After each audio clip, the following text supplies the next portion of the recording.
Hello everyone. So today in this video we will discuss about commercial mathematics.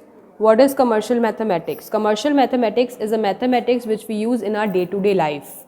And in our day-to-day life we will meet with daily many units or different terms. So we'll discuss few terms under this commercial mathematics today. Let's just start.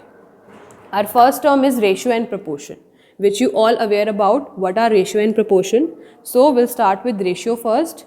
Ratio. A ratio is used to compare two numbers.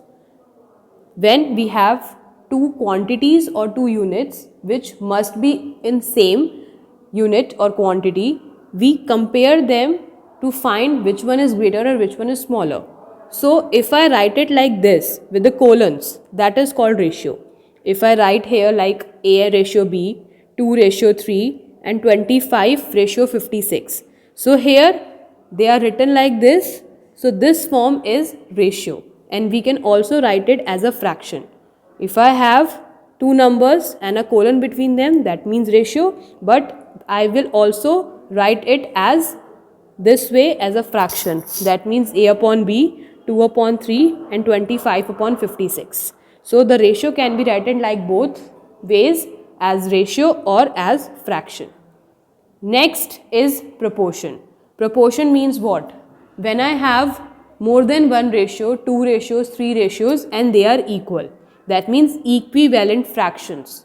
When we have equivalent fractions and they are in ratio, the ratios must be equal. So when I have two equal ratios, I can write it as a proportion. Like if I write here 2 ratio 6, it will be equal to 1 ratio 3. Why? Because they are equivalent fractions. So when the fractions are equal, we can write them as a ratio, and when ratios are equal, they are said to be in proportion. C. If I have two ratios, I have two terms for that. Like if I have A ratio B and C ratio D, so here the first and the last numbers of my ratio are called extremes and the middle two numbers are called means. And always remember that their product will be always equal. So if I multiply A with D and B with C, the product will always be equal. See one problem based on it. So if I have to find one missing value of my proportion of my ratio, so how I can find it? So if I have 20 upon 30 equal to 60 upon n and I have to find n, what will I do? So I will multiply it like this.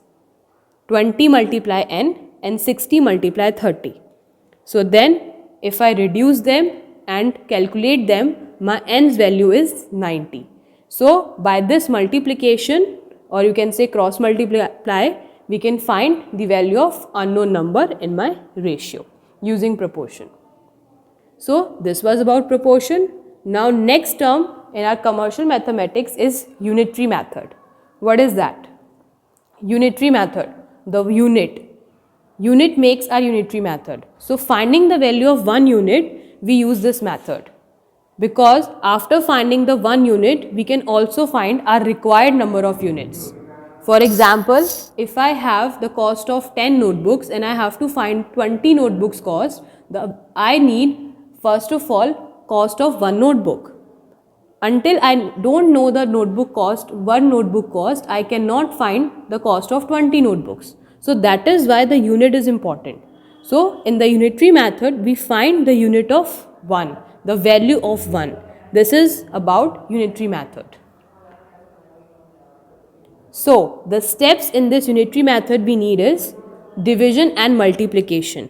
You all know when I have to find the value of one unit, we use division, and when we have to find the value of required number, then we use multiplication. Just I have give you example that if I have the notebook cost 10 notebooks cost and I have to find the cost of 20 notebooks, I will first find the cost of one notebook. So for that I have to divide. Then if I know the notebook of one, cost of one notebook, then if I multiply it with 20, I will get the cost of 20 notebooks. So this is how I use division and multiplication for finding my units.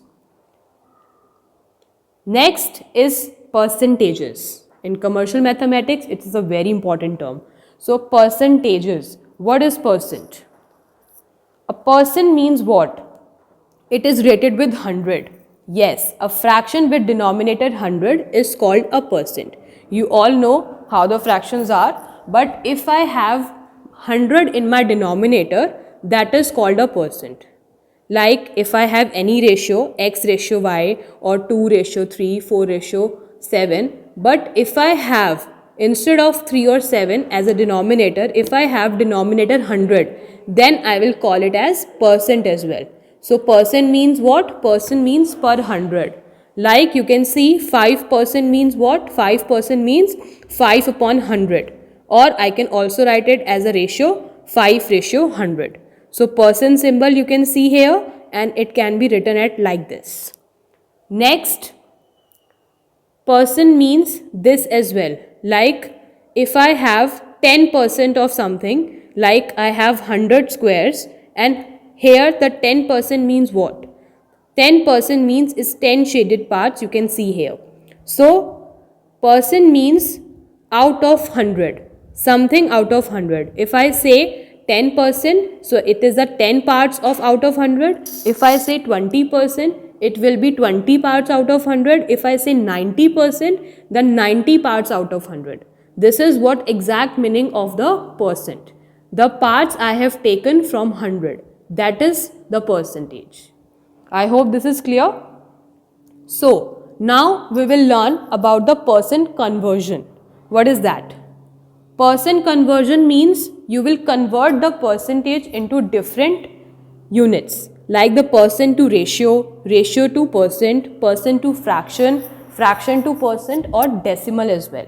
So let's just study one by one. So convert percent to ratio.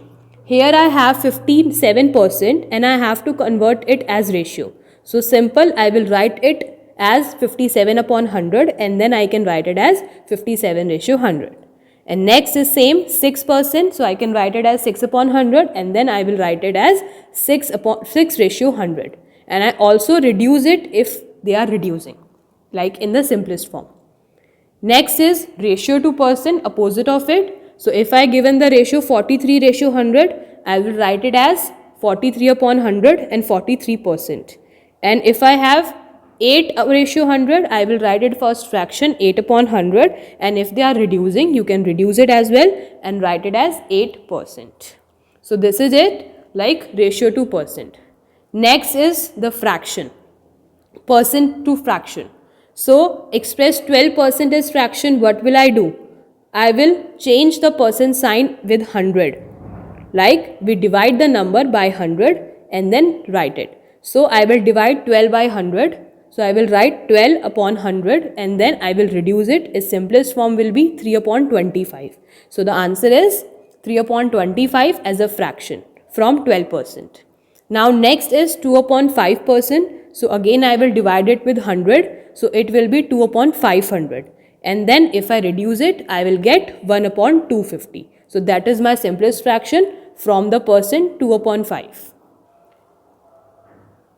Next topic is fraction to percent. Now I have 8 upon 20. So I have to change it into percentage. So what will I do? 8 upon 20%, I can write it like this. Earlier we will divide, now we will multiply by 100. Because now we have to change into the percent, fraction to percent. So I will divide 8 upon 20 by 100. So it will be 8 multiply 100 upon 20% and it will be 800 upon 20% and our reduced answer will be 40%. So this is how I can make my fraction into percentage. Next is 3 upon 7. So I will again multiply it with 100 and it will be 300 upon 7 and then 300 upon 7 when we are divided, it will not exactly divided. So I will get 42.85%. This is my percent answer from a fraction. So I hope this will also clear to you. Now you can see the decimal part. Convert decimal to fraction or then percent. So the express 0.07 as percentage. So what will I do? again if I go to the percentage, I will multiply, just we did for the fractions. So again decimal mein when we have to multiply, when we have to change it into a percent, we will multiply with 100. So 0.07 will be multiplied with 100 and we will get what? We will get 7% because our decimal will be cancelled by the 100 and we'll get 7%. Next one is 0.2 as percentage. So here 0.2 will be multiplied with 100 and only 1 0 will be cancelled with the decimal because after decimal there is one digit only. So only 1 0 is cancelled and I will get 20%. Earlier there are two decimal places after decimal and there is 100 two zeros, so two zeros and decimal will be cancelled because the places are same, but now here two zeros are there in 100 but only one decimal part is there in 0.2, so 1 0 is cancelled. I hope this is clear. Same you can do with the last one, 0.342 as percentage. So here also if I multiply with 100, my two digits will be the decimal will be shift after two digits, so it will be 34.2%. I hope this is clear. So in this video we will learn how we will change the percent. From 50% we can change it as decimal 0.50 and then I can also write it as my fraction 50 upon 100. So I hope this video will help you out to do your questions, and for queries we will discuss in class. Thank you.